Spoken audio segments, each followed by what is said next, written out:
Evernote, and that's Microsoft. Well, not Evernote. Microsoft is OneNote, obviously, and their note-taking application. And we see that Microsoft has really improved OneNote. So if you're someone who likes those note-taking, because hey, all of us are on the go, all of us are everywhere, and so when you can write notes to yourself, when you can write notes to yourself and be able to access those notes everywhere, because before time, you could write it in your memo pad in your phone and stuff like that, but of course it took up memory and things like that. This is note taking in the cloud. So when you write down a particular note, it's not taking up any of your memory because it's on Microsoft SkyDrive. So you can write unlimited notes.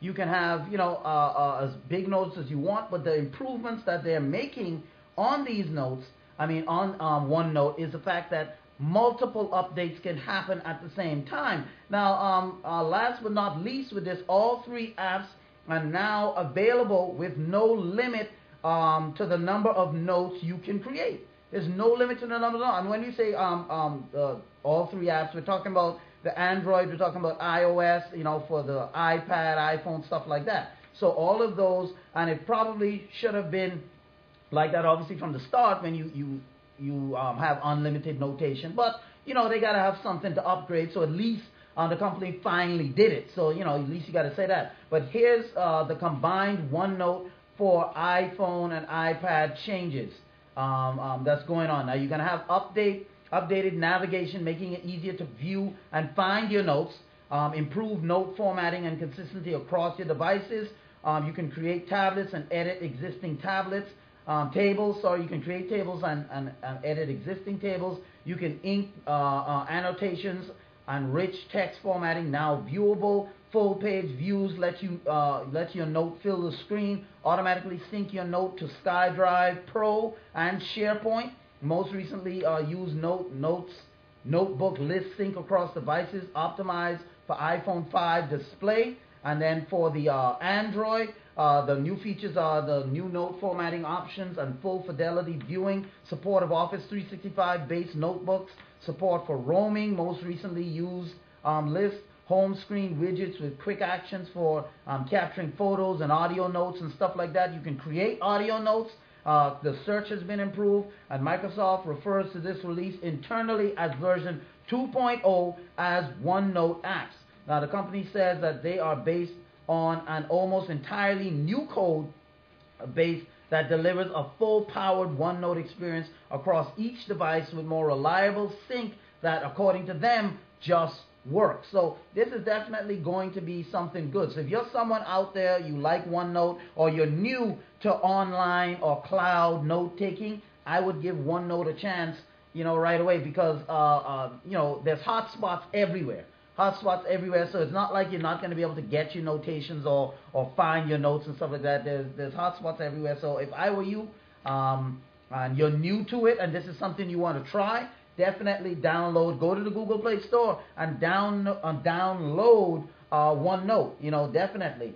I'm going to give these new features a try and just see exactly, what they do. But speaking, of Microsoft, because, we're talking about Microsoft right now. Speaking of Microsoft, their next generation Xbox One. Now, many people, you've heard about Xbox One. You've heard about all the things that Xbox One, Don Matrix, when he made that announcement on the 21st of May, said a lot of things that people were up in arms about and stuff like that. And then came around at E3 time and he reversed a bunch of those things, saying that, all those things he said they're not going to do and all this type of stuff. Well, yesterday, Microsoft revealed that gamers who purchase the next generation, again, in another attempt to try and win people over, because, a lot of people were stung by Xbox One, and they're like, man, this is just something that we just can't, we're not going to buy a machine that's going to restrict us in this way.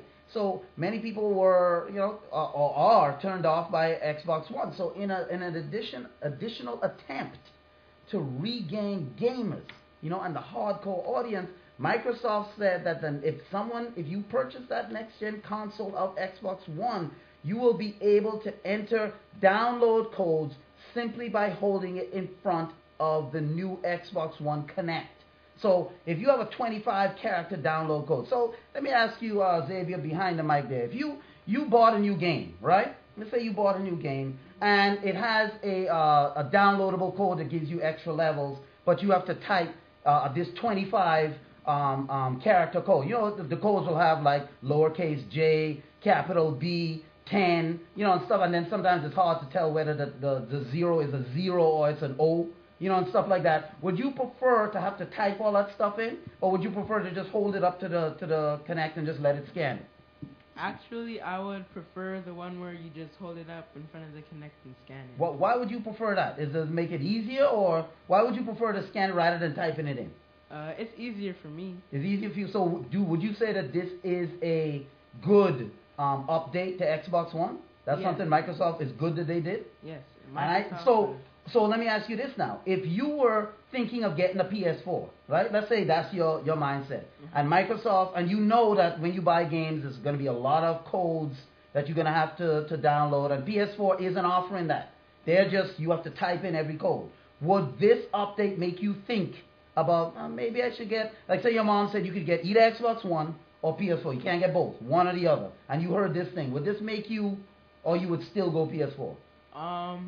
Hearing about the Xbox One would make me kind of rethink of getting on the PlayStation 4. So there you go. So this is the type of stuff that Microsoft has to do. I mean, Microsoft can't do the things it used to do and expect that gamers are gonna buy it. I mean, when they're saying that used games, I mean, Jaden, you play a lot of used games, right? Like when I say used games, like your friend lend you games and stuff like that at the house for your Wii, right? Yeah. So let me ask you this now, Jaden. Let's say Nintendo said, if you own a game, right? So you own games and your friends own games, right? Like both of you own games. Mm-hmm. Okay. So let's say that Microsoft said, and you playing, what's the game you playing right now? NBA 2K13? Yeah. Okay. So you're already playing the game. You have some saves on there and stuff like that, right? Mm-hmm. So let's say Nintendo told you that if you lend your game to your friend, right? Yes. They can, because, you know, the Wii is online, right? Yeah. Right. So your friend is online, so Nintendo can monitor the fact that you're online, right? Yeah. So you lend your friend your game. And Nintendo told you, the minute you lend your friend your game, we're going to wipe all your saves off your system. We're going to wipe it. So all the stuff you had going on with NBA 2K, gone. Would you still want to buy a Nintendo console? Not really, because they could always do it again. Like, it's not probably like the first time they've done it. And they could do it again. Mm-hmm. And then all that time you put into building up your game, your characters, and all of that is gone. Yes, but see, and that's what Xbox One was saying they were going to do with the new Xbox. Now they're turning around and saying all of this stuff and saying that, you know, no, we're not going to do that, and we're going to take this stuff back. And so that is what I'm saying. A lot of people feel the same as Xavier. They feel the same as Jaden in that, why would I buy a machine that I can't lend my friends games? That don't even make any sense. You see? If you buy a game and your friend wants to play it, you know, what's wrong with that? You know what I'm saying? You want to lend them the game, they want to lend you the game, but if they lend you the game, their saves are going to be wiped clean. So things like this that Microsoft are doing to try and get the gamer back in by saying, okay, if you hold up your download code, we're going to, instead of you having to enter that code manually, you know, we're going to allow you to just enter the code, just hold it up to the Xbox One, to the Connect, and we'll just scan that thing in for you. That's cool. You know, but these are things that Microsoft really should have been saying from the jump. It's one of those things where I think it's almost too little too late for Microsoft. Many people have pre-ordered their systems already, and not many people can get both systems. Most people can only just get one. You know, and so if they've already put their pre-orders on PS4, it's going to be tough for Microsoft to now, you know, win gamers over by these types of things, because like Jaden was saying, if they did it already, how do we know they're not going to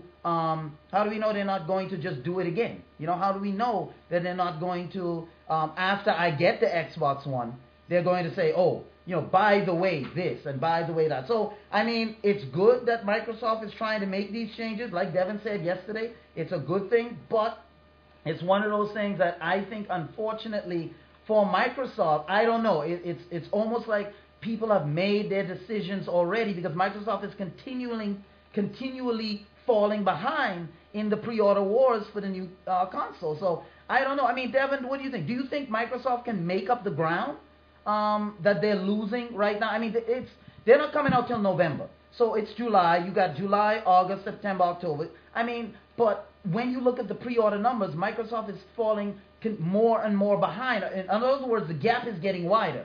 When it was 1.5 million PlayStation pre-orders to only 250,000 Xbox One orders, now it's like, like 3 million PlayStation pre-orders and then only 500,000 or so, Michael. So they're falling farther behind. Do you think they can make it? Because they're trying to make an effort here. No. So it's over for them. I mean, over in the sense of competing with the other guys, with PlayStation, because what's happening too is not only that people went out and got it, they're telling other people. Right. And those people are going straight to the PlayStation camp. They don't pass Go. Right. They just go straight to PlayStation. And that's what's happening.